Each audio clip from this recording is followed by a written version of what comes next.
Hello and good morning and welcome to the second edition of the wonderful Oye World podcast with myself and my fellow host by the name of Spycatcher. Hi guys, you alright? And we have a very special guest today, one of the presenters of BBC Radio, one of the main presenters of BBC Radio Merseyside, someone who's been promoting black culture in the city, working in the city as a music professional for a number of years. We'd like to welcome the wonderful Gunan Adamu. Hello, Gunan. Hi Paul. Hey. Hi Spy. Hey, you alright?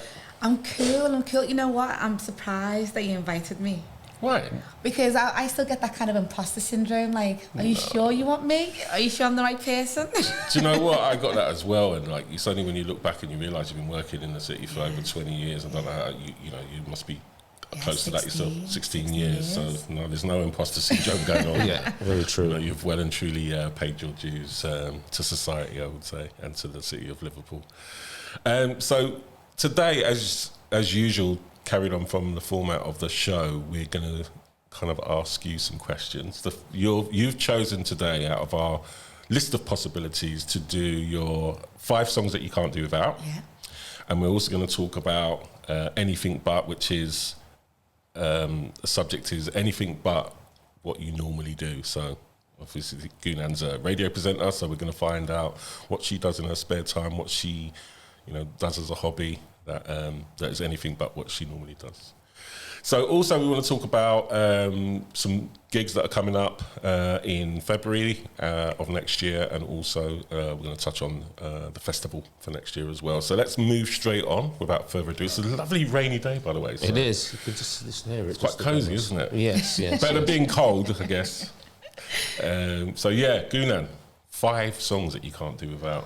Goodness. So we're not going to go straight into it. First, I'm going to ask you a little bit about what's your musical tastes, going back over the years. I'm quite eclectic, really eclectic. So, come from a Nigerian household. So growing up, we had country music, Motown, soul, reggae. So my dad especially was a big reggae and Motown back in the day of the vinyls, and my mum was the country music fan, so like Reba McEntire, Faith Hill, Tim McGraw. So that was our thing. But then as I grew up, I loved hip hop. So I discovered Yo MTV Rap with Dr. Dre, Ed Lover. So at the time, it used to be like on at midnight. Mm-hmm. And it was fascinating because I look back now and my mum used to let me stay up when I was young to watch it. But I was so, I just loved that hip hop culture because, coming from Liverpool, that was the aspiration, because the Americans, seeing black culture in a different way, but also in a positive light as well. That's where, I was drawn to. And then I went through a phase of loving metal. Heavy metal? Heavy metal, like Metallica, okay. Guns N' Roses, Bon Jovi, so, but it's funny because, like, looking back, I didn't really tell anyone. So that was like my secret thing, because I thought, guilty pleasure. Yeah, because I thought, if I tell anyone I like metal, especially as a black young girl, they'll laugh at me. So I never really told anyone. So I've always been really musical. Love. But one thing that stays consistent is, black music. Like I love lyrics. I love beats. And like when I was pregnant, I would play like Prince and Joe and oh goodness, like the OJs. I would put the headphones on my stomach thinking he could hear what I was playing. But then when I had him, he wanted to listen to JLS and One Direction. So I was gutted, because I was like, all this hard work in 9 months gone down the drain. But so I've always been passionate about black music and the stories. I love storytelling, and that's one of the reasons I think country music was a big thing. I was going to come to that one on country. I've talked to a lot of people recently from Caribbean backgrounds and from African backgrounds, and they both mentioned about the country music, which was a little bit surprising to me. Did you have an experience of that? Same thing, and it was usually, you'd hear it on the weekend. Yeah. Your parents would play it on Saturday or Sunday, mostly Sunday. Yeah.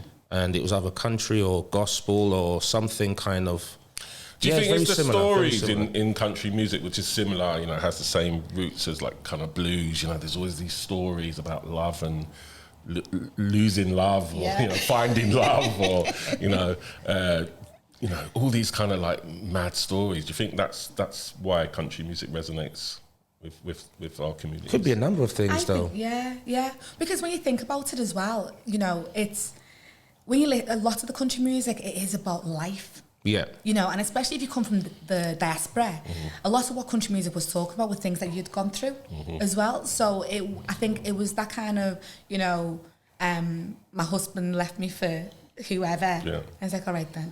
Yeah.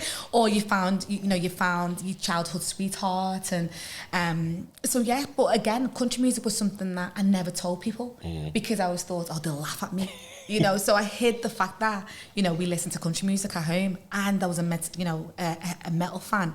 I used to watch Kerrang. Wow. Correct. Honestly, and like even like when you look at some of the music videos from like the Enemy channels and Kerrang, Yeah, yeah. again there was a story behind them. That's so right. you would always have like the teenage boy who was being bullied at school, you know, and was trying to break free, or the young girl who was trying to get comfortable with being herself. So Yeah. for me, it was always the story behind the music that attracted me to it, because I think I felt like even though I got on with everyone, I was a geek, you know, so I never really, in my head, fitted in with what society expected a black girl to be. You get me? So for me, my outlet was music.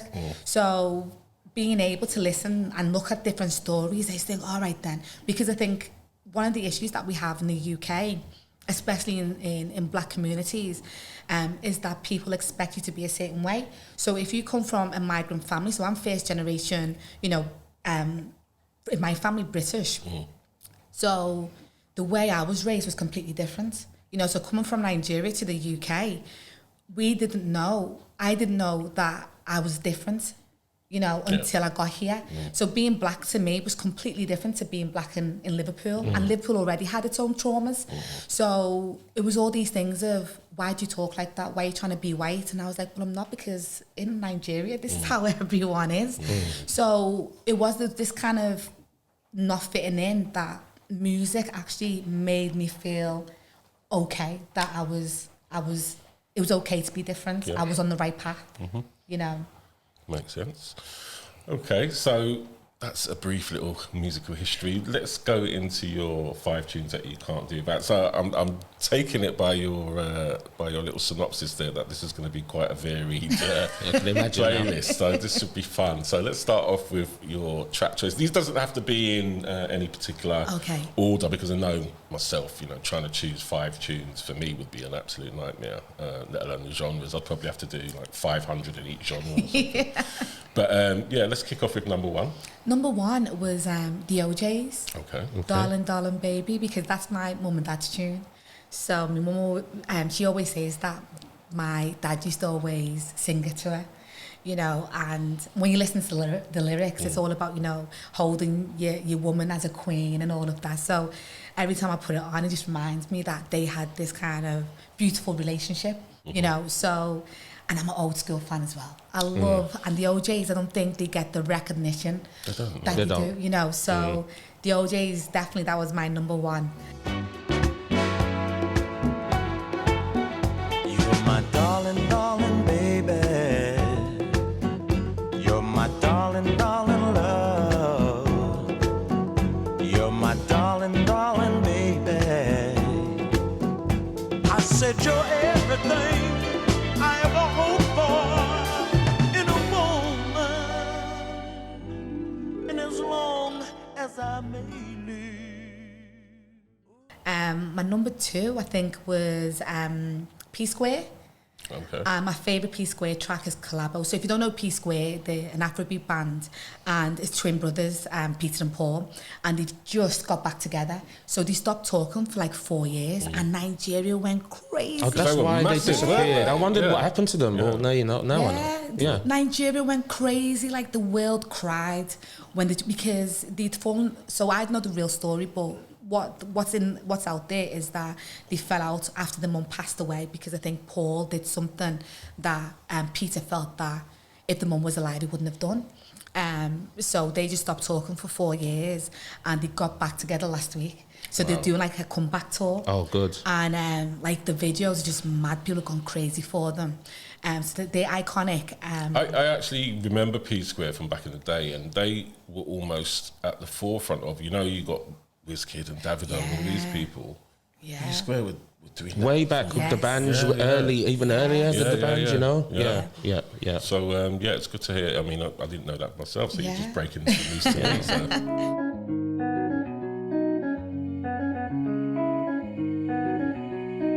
Na collabo, she wants some collabo. I can sing for you, you can sing for me. Yeah. She says she wants some collabo.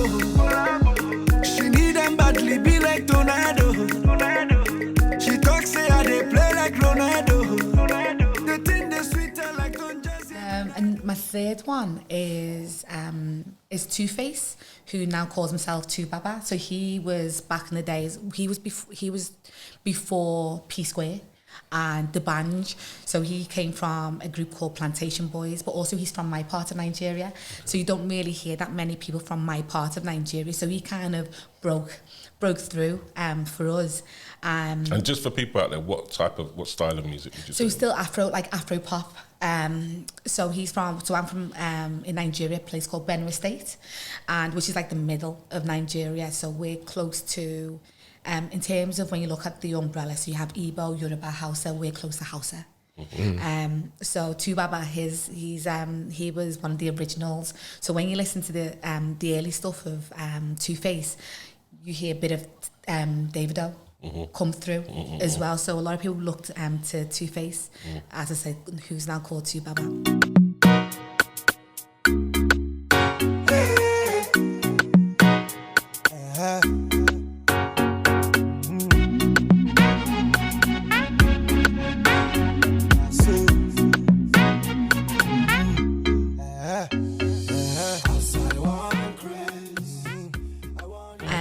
My fourth one is Davido. Okay. Yeah, interviewed him a while back. And Oh, really? Yeah. Was that here or? So he was coming to Liverpool, Okay. but I interviewed him on the phone before he got here, and I think what surprised me about him was I didn't realise like his voice was naturally that gravelly. Okay. So I was like, is this a joke? But interviewed him, and he was good. He's a performer. He's an artist. Like once he gets on, he is on that. Whereas some artists you get on, as you all know, Spike, they don't give you what you want from them, and you go, Do you know what I mean? You get disappointed, don't you? Yeah. Whereas Davido is like, as soon as that mic comes on, he was like, I don't know, and then you're like, wow, okay, thank you. Keep on giving it to me. Yeah, I mean, I understand where they're coming from though, because they have to do the same interview over and over again to keep your cool and your discipline and your to be hyped about it all the time is really difficult. You've got to be a real pro to do that. Completely. But just touching on the likes of Davido and Wizkid, they've taken Afrobeat into a new dimension. The last 5 years, I remember going to a gig at the Arena, and it was like a BBC Radio 1 extra gig. That was about 5 years ago, maybe a little bit longer, and I didn't really know what the effects Afrobeat was having on the population over there. And it was only when there was 10,000 people there, I would say that 90% of them were like young white kids, and they knew every word to all the Afrobeat songs. And I was like, what is going on? What's happened there? When did this pass me by? And then you only have to look at Apple Music to see that Afrobeats has its own charts, playlist, everything, unprecedented, and I never really thought I'd see that day, because I just didn't think that English people would really get onto Afrobeat and get onto the meaning of it and the groove of it. It always seemed like it was going to be pretty underground and stay that way, So for it to break through to the mainstream now is amazing, and obviously we have to thank a lot of the people that you talked about there, and then the people that are moving it forward now and continue to do so. A lot of female representation as well, which is great. So big up Afrobeats.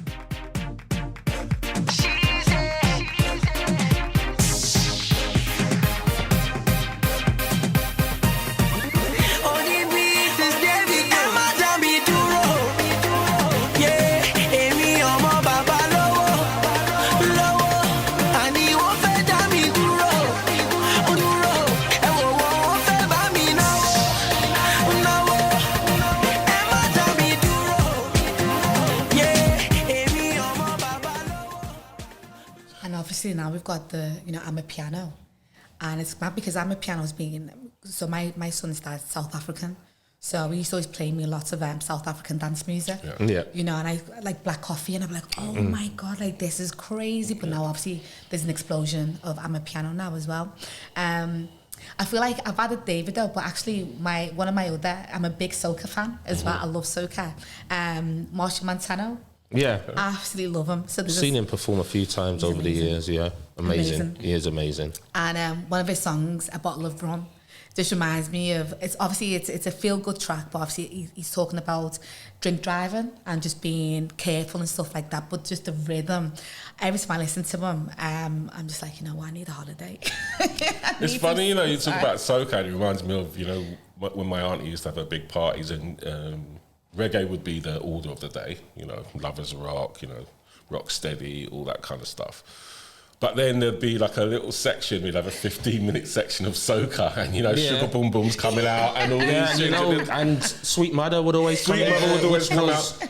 An African song, but every Caribbean household played it at a party because I grew up listening to that song. Yeah. So soca was almost like you'd have a little rest from the reggae. Soca would come out for 15 minutes, wouldn't it? Always throwing a little bit of Arrow or Sparrow. Or I'm from the small islands, guys, so I'm soca drenched. Yeah. You're soaked in soca. Soaked in I love Easy. soca. Love soca. I play music every morning. As soon as I get up, that Bluetooth is coming on, and we've got music. So the little one's listening to music from that alarm clock, and it gets us all ready for the day. Like we are set. It's definitely music for the soul. HD, double M, 3 to the C. I buckle out a spoon and I begin to dance. So head done gone, so I feel into chant out you. And a bottle of rum. You don't need to wine on me in the party. I'm already drunk. One thing I need inside of the vet. Give me a bottle of rum. I love me rum and me rum it love me. I'm totally drunk. My baby never cheat on me yet. Give me a bottle of rum. Cause I drinking whole night and I whining. But my little spanner in the wake is Dermot Kennedy. So he's an Irish singer. Is this number 5 on your list, by the way? Well, actually, it was Sounds number like 5. Could Sounds be like 6. Could be 5A. 5A. But So Dermot Kennedy. Yeah. That's a proper Irish name, that. I love him. You know what I love? I love the fact that I love people who keep their identity, and that's why I love, obviously, the soca and the Afrobeat. He sings with an Irish accent. Okay. Do you know what I mean? But his songs are powerful. He's his vocals are like, what's his name? Rag and Bone Man. Okay. Yeah. But he's not, he's not big, but that kind of powerful Irish accent just belting away. And what is it, folk music, would you say? I would say it's like pop, like folk pop, yeah. Okay. He's got, his biggest single is Giant, but the one that I love is Power Over Me. Okay. Yeah, but it's like about relationships again, goes back to the storytelling. So he's my little spanner in the works. Yeah, so that seems the common denominator with your musical choice. It's all about stories, isn't it? It's all about stories. The journalist in me. Of course, yes.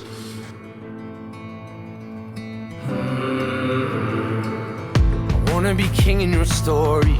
I wanna know who you are. I want your heart to be for me. Oh, I want you to sing to me softly, cause then I might run in the dark. That's all that love ever taught me. Oh, I call and I rush out, all out of breath now. You got that power over me. My mind, everything I hold dear resides in those eyes. You got that power over me. Yeah, so that is quite an eclectic mix. I wasn't expecting that, but yes, lots of food for thought there.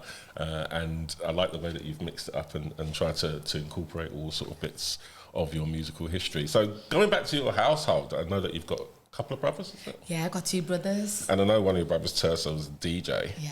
A really good DJ, actually. When I first moved to Liverpool, he was like my along with Spy. He was one of the guys that I would follow and listen to his music. So did he have an influence on you? And what's the age difference between the 3 of you? So my oldest brother Ty, he's I remember Ty. Yeah. So he's 42. I'm 41, and then Teresa is 39, so he'll be 40 in 2022. Okay. So we're quite close. Yeah. The funny thing is, talk about Tesa, we didn't know he was a DJ. Okay. So he hid that really well. Yeah. So, but his initial love was football. Always wanted to play football, but then he got injured and that just killed him completely. He used to get up at 6 a.m. to go and train and killed him. And then he got into DJing. And it was only when he used to do the night cookie dough with Steve Coogan that I saw a cookie dough poster. And I was like, Tesa? That was popular, that was. And I was like, there's only one Tesa, you know. And I remember calling him and going, "You're a DJ?" And he was like, yeah. And I was like, why did you say? Was he just shy, or did he wanted to keep it on the down low? He's always been a shy kid. Yeah. I wouldn't say shy. He's always been really just. He likes to keep himself to himself. Yeah, very introvert.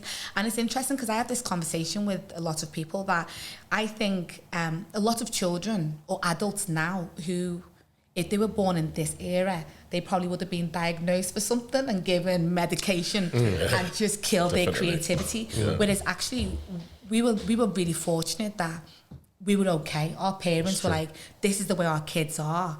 And it's actually the way he is actually what made him successful as a DJ.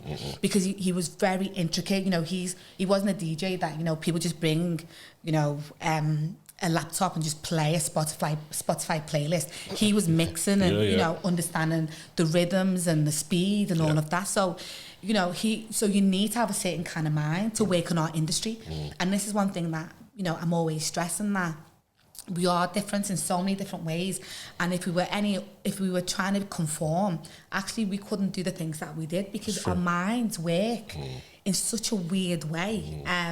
But yeah, so when I wanted him to train me as a DJ, and I remember I cracked a joke saying to him, oh, you know what, if you train me as a DJ, I can be like one of those sexy chicks with, like, you know, with denim shorts and a bra.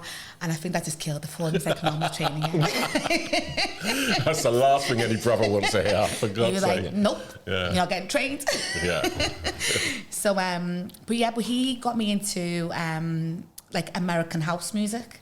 Because that was his thing, was American house. Yeah. So he was really big on that, and I'd never heard of American house until obviously through our TSS. So he's very like musical, you know. And again, like when my dad passed away, we tried to bring as many vinyls as possible, because what my dad collected was some of the stuff that you will never get today in terms of vinyls. So we tried to bring as much as we could back. So we've come from a family that absolutely loves music, you know. So yeah, but I'm gutted for him because, you know, with most adults, if you're not as successful as you would like to be in the industry, or you have a family, something has to give.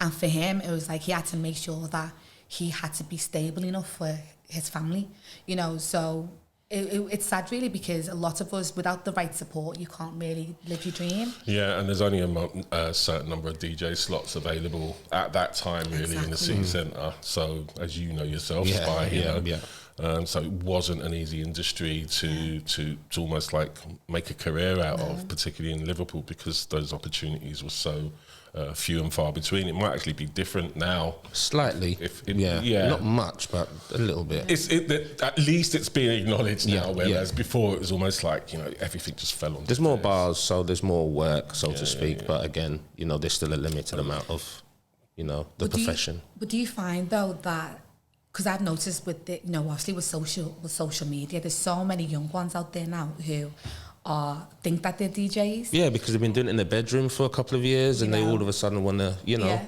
And also, it's like what you were saying, you know, when I was DJing, when you first started DJing, when Tersa started DJing was an art form. Yes. You know, it wasn't something. We learned the art form, you know. Yeah, but it wasn't something that anybody could do. That's right. Now, you know, everything, people can match beats. The computer can match beats for you. That's your point, I guess. Yeah. It's like the don't have DJs to have of that now. Skill, you know, we, you know, I started mixing on two tape recorders. You know, like a double tape recorder, start and stop. There was no pitch control. No, it's all about the cut. So you almost had to just cut it on the beat. On the odd tune, you'd get two tunes that are matched up perfectly, and you could mix them together. But you know, invariably it wasn't, and you had to be creative. And then, you know, Technics came along. They had pitch controllers, but you still had to put it in the mix. And if you didn't have the rhythm or you didn't have the skills, you're finished. You know, there was no hiding place. Whereas now you can almost like you can pre-arrange the whole set. Yeah, and just press play and you know sync. do a little bit of that, and everybody's it's DJ. She's a DJ. Yeah. You think you're a DJ, but you're not. This is it, isn't it? Because this is another aspect of it, because Wi-Fi and broadband is a big thing. Yes. So when Wi-Fi and broadband goes a bit down, and then they've got to actually try and mix it themselves, it's not going to happen. No, it's not. Because I've been in situations where broadband is terrible, and then it's like they're thinking, oh God, this isn't loading the way I expected it to. And then that's when the real skill actually... You have to manually do it. Yeah. Which is the best way anyway. Exactly. So, but, you know, I'm not saying that there isn't people out there that are doing it this way, that didn't do it our way. No. You know, because some people might have just... It makes it easier now because you don't have to carry, you know, 1,000 records with you or whatever it is. You know, you can just bring a laptop with you and get it on. So I'm not trying to diss the way it is now. It's just the way times move forward, don't they? But what I am saying is it was a lot harder for the real DJs that but I think social media is actually giving people attention, even when they are more attention, when they're crap DJs. But because it's shiny and they've got a nice background, it's or like an image, image, and then someone's like, "Oh, they were terrible," you know. Yeah. But the social media was hot. Social media is hot, but when you see them do their thing, it's like total opposite. Yeah. Interesting. Okay, so we're going to move on to the next section of the show now, which is anything but. So we've asked people to choose something, a hobby or pastime that they do that is not, you know, not linked in any shape or form to what their everyday job is. So what have you chosen, Goonan, for your anything but? So you've got an exclusive. Okay. Because I don't really talk about my hobbies or anything like that. Okay, I'm scared about this. Oh yeah, I'm a bit worried now. A little bit. Not got nothing to do with shorts and bras. Denim shorts. Yeah. I feel like your big brother here. Chess. Chess. Yeah, chess is my big thing. I love chess. I've got like 3 boards. If I could get more, I would. I love, like, if I go to a different country, I love seeing like the way they carve chess pieces. But sometimes I can't buy them and bring them back. But I was taught how to play chess when I was 7, and you know, and that set me up for life, because you know. And the funny thing was, where I was taught was that we were put in a school that was quite rough. Back in the 80s, we only lasted 6 months because it was so racist. It was unbelievable. So I was like 7, and they had this amazing teacher that came. I didn't even think he stayed that long, but he came and he created this chess group. So it was after school, and I remember the first time, like, he explained the pieces, and I was like, all right then. And then I really got into it, and to the point where I was teaching other kids how to play chess. And for me, I always say the reason why I love chess so much is that it allows you to think outside the box, but also understanding your next move. So you always have to be like 5 moves ahead, you know. And for me, it's always been a massive thing. So I definitely class chess, or I should say, chess is the reason why I would say I'm successful, because sometimes I see things before it even happens. So I'll give you an example. So back in 2013, BBC just got its new Director General, and something said to me, you need to find something else. You need to start a business, because things are going to change, you know. And I went back to university, you know, launched my business in 2016. And obviously, you know, a few years later, people are losing their jobs and they haven't got nothing to fall back on.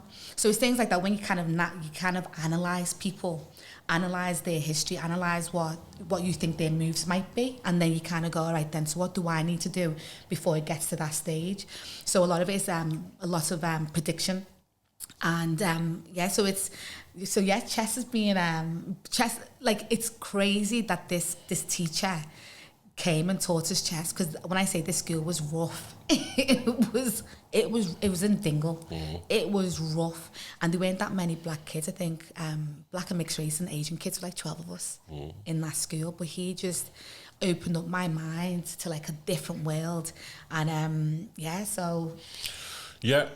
can concur with you on that. I had a similar experience. Went to an inner city school in Tottenham in North London, where chess was. You know, if you mention the word chess to people, what?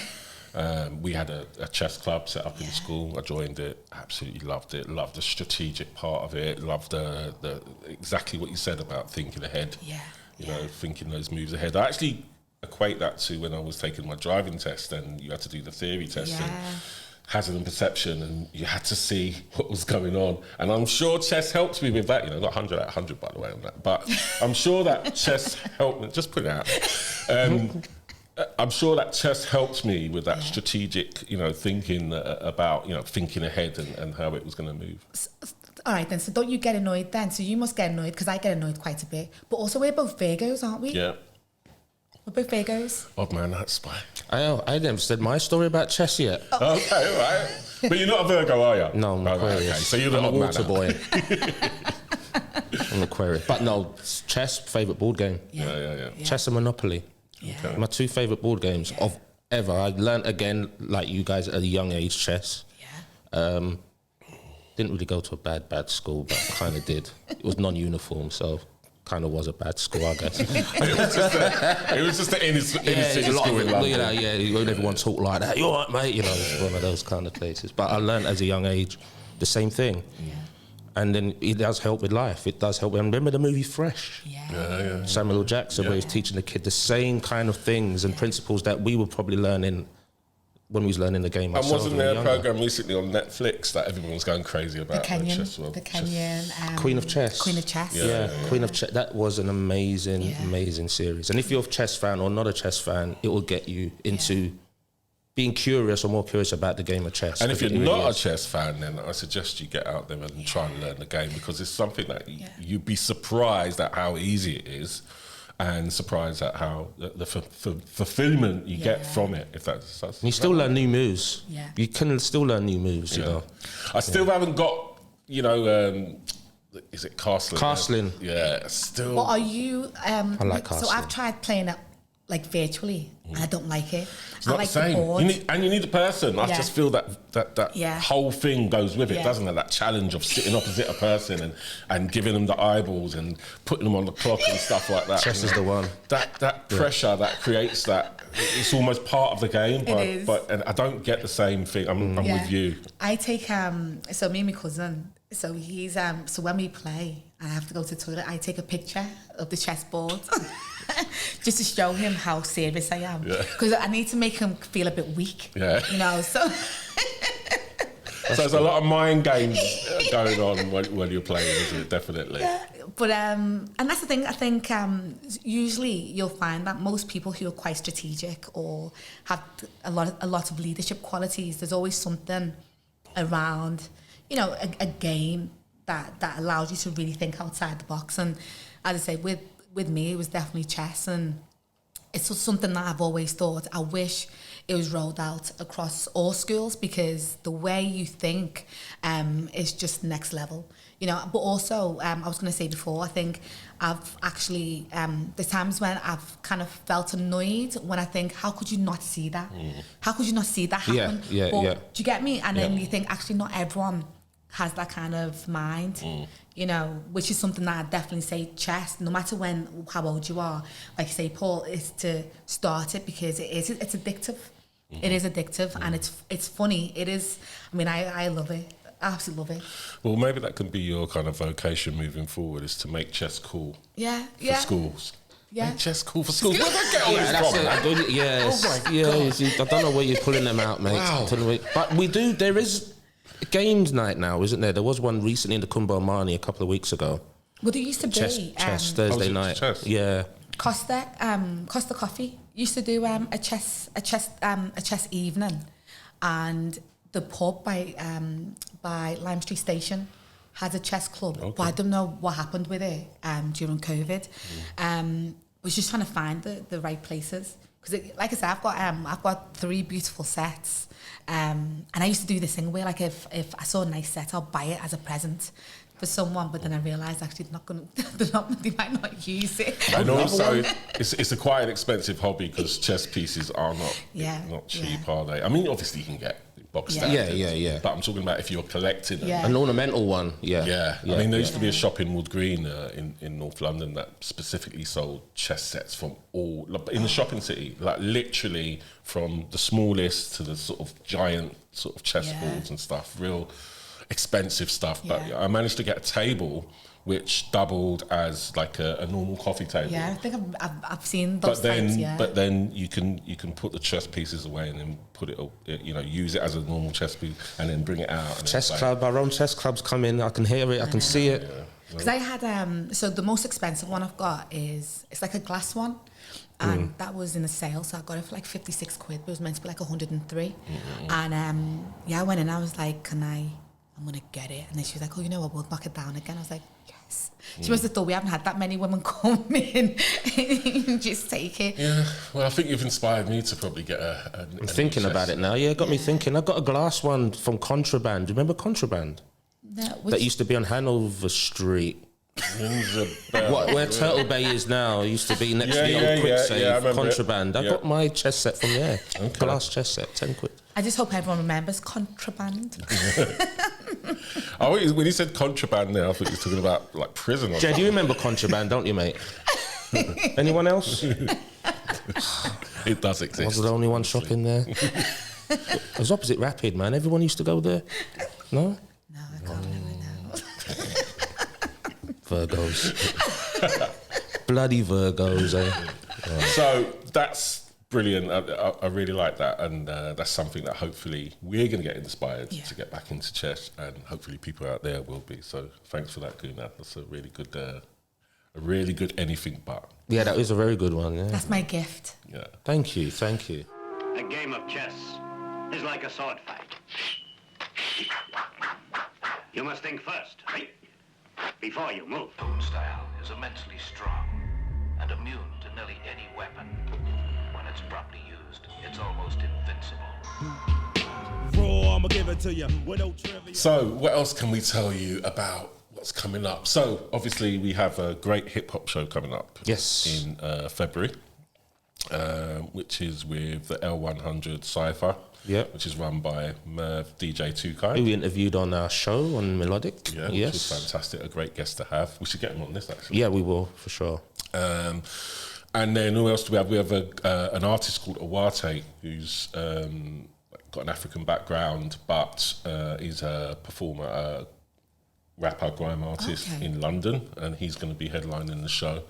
And then we've got a lot of local Liverpool acts playing as well. Nelson, yeah, who did OEA Introduces. And that's going to be February the 3rd, am I right? February the 3rd at the Liverpool Philharmonic Music Rooms. Tickets are available now if you go to the Liverpool Philharmonic website and just check out all the normal Africa OEA socials for information about any gigs coming up. We're also now planning the festival. We've just come back from Portugal, Porto, and also Canada, Montreal, where we've been out there scouting for music, looking for new bands for next year. Obviously, with the last couple of weeks and this new variant, another variant coming up, it makes you... May slow things down a little bit. Slows things down a little bit, but, I'm quite confident that the festival will go ahead as normal next summer. Oh, yeah. Can't wait. Because I'm sure things will get better by then. But yeah, we're all kind of planning and going ahead. And the dates for the festival will be announced in January. So look out for that. Yes. And then we can start to plan our weekend accordingly. For sure. I can't wait. Yeah. It's been a couple of years now.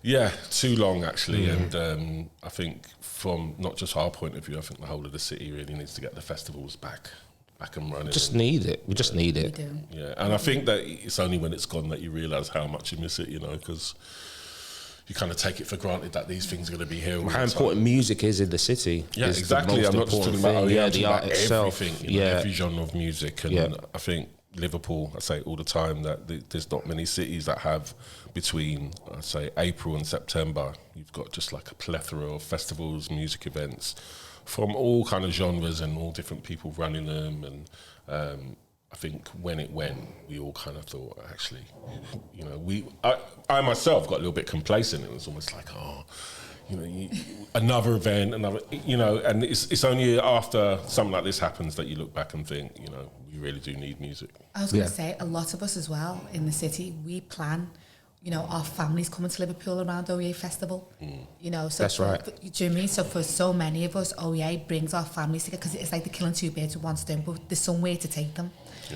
So we've missed it a lot. Yeah, someone said to me once that OEA is like Christmas in the summer in Liverpool because of that family element. There's certain people. Someone said to me, actually, another one, I haven't seen you for ages. I only ever see you at weddings, funerals and OEA. Which I thought was brilliant because it almost it's so true, do you know what I mean? It's like one of those places that you only see people once a year, It might be your family, it might be your friends, but I thought that was a wonderful one. So, I think that about wraps it up. But I really want to thank you. It's been exciting. It's been really informative. I'm going to start listening to country music while I'm playing chess. So my next few weeks is sorted. And there's a couple black singers now as well, country singers. Quite a few, actually. Yeah. Quite a few. Yeah. We have to get some tips from Goonan. Yeah, you can give us a little rundown afterwards. But this is... I just want to thank you for listening, and we'll be back next month with our next guest. But just want to thank Goonan again. Thank you. Thank you to my co-host Spy. Thank you. And we will see you next month for the next edition of OEA World Pod. You deserve to have the best.